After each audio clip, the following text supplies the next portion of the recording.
Sam Chapman, it is so nice to have you out here today. I know that, this is a serious thing where we're talking about here about, counterfeit drugs. And I know that you're somebody that has been personally impacted by this ongoing crisis right now. Can you please talk to us a little bit about your story? Sure. 2 years ago, my son was up in his bedroom and we thought he was safe. We were all on lockdown during COVID.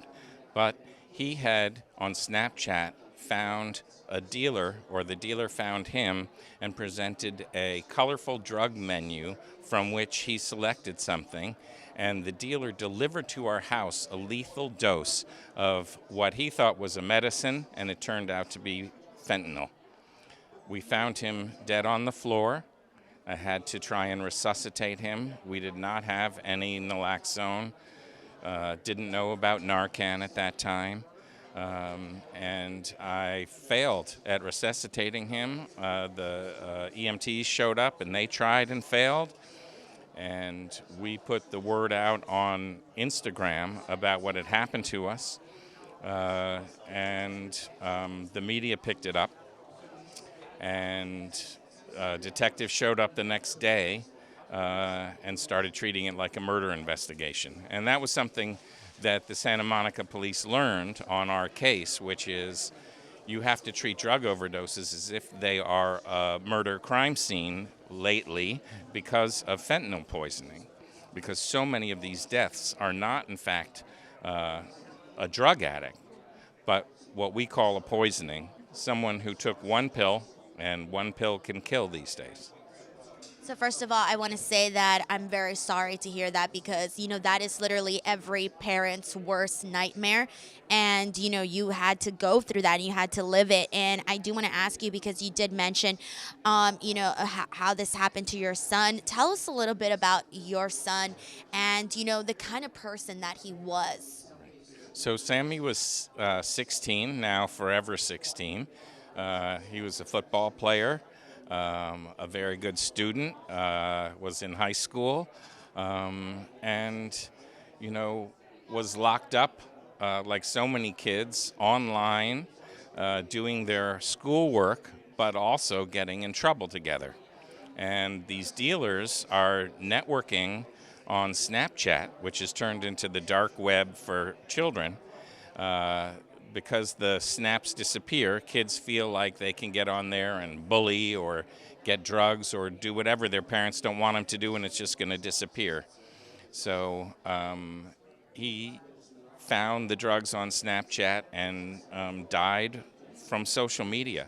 And we're pushing now for Sammy's Law, which would require all platforms with children on them to allow for parent monitoring software like Bark. Bark.us is a website you can go to and download software that will let you know what's happening on your kids' devices. And Sammy's Law will require integration into those platforms that have children, like TikTok, which doesn't allow it, like Instagram's instant messaging, Snapchat, Discord, the gaming platform. Gaming platforms are also very dangerous. Adults play with the kids for weeks. They think they're friends, and it turns out that they're pretending to be a child, and they're going to corrupt your kid, either with drugs or sex trafficking or even money scams. So you have to watch out for what your kids are doing online and try and get parent monitoring software laws passed around the country. And where are you at right now with that process? So here in California, Senator Henry Stern has introduced SB 485, Sammy's Law, and we are hopeful. Also, it's being introduced in Congress by a Republican and a Democrat. Congress is a little bit stuck right now, so we're hoping to get it passed in California first. With a lot of the platforms resident in California, it would be as good as a national law. And Sam, I do want to ask you because When this thing happened, it changed your life, and I'm sure it's something that maybe not a lot of people know about, but clearly we're working out there to get that message out there. So for you, when you found out, like, hey, this isn't just not this didn't just happen to my son, this is happening to others out there. What was your reaction to that, and when did you become heavily involved in trying to spread that message? When did you realize, like, this is what I need to do? Right. So we're just trying to create some sense out of our son's death. And we call ourselves accidental activists. My wife went on Instagram to warn our community the night my son was poisoned, and the media picked it up. I've since done over 100 TV appearances trying to warn other families, trying to get laws passed, and trying to get these platforms to change the way they behave. We've been protesting outside Snapchat with pictures of our dead children. I've yelled at Evan Spiegel, the CEO, on the phone and tried to get him to change the way they behave and shut down these dealers, sex traffickers, bullies on his platform, and to no avail. What do they say when you tell them, like, this is a real issue? Look at this. What is their response? Right. So I try and get them to put the parent monitoring software on their platform, and he claims that there's a privacy issue. And I tried to explain to him that the technical cyber privacy is not a parent's concern.